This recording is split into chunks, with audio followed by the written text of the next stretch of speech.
கல்யாண வீடுகளில் நான் சாப்பிட்டோன்னே எங்கள் அம்மா சொல்லுவாங்க, இலையில ஒரு கவலம் சோறை மீதி வச்சுட்டு அப்புறம் இலையை மூடி வைடாம. எதுக்குமா அப்படின்னு சொல்கிறத கேள்றா, பெத்த தாய் சொன்னால் கேள்றா அப்படின்னு.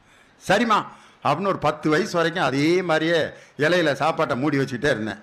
ஒரு 11ஆவது வயசில் எங்கள் அம்மாட்ட கேட்டேன், எதுக்குமா அதை சொன்னேன்.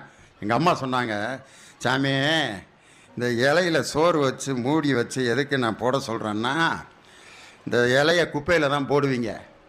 கொஞ்சோண்டு சோறு நீ மீதி வச்சுருந்தீன்னா உன் இலையை ஓப்பன் பண்ணுற நாய் அந்த சோறை சாப்பிடும்போது உன்னை நினச்சிக்கிட்டே சாப்பிடும். எந்த மகராசனும் நமக்கு இவ்வளவு சோறு வச்சுருக்காரு அப்படின்னு நினச்சிக்கிட்டே சாப்பிடும்.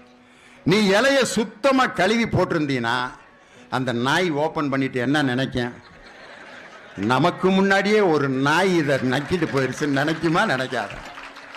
ஒரு நாய்கிட்டே நாயின்னு நீ திட்டு வாங்கக்கூடாதுரா. அதனால அந்த ஒரு கை சோறை நீ மீதி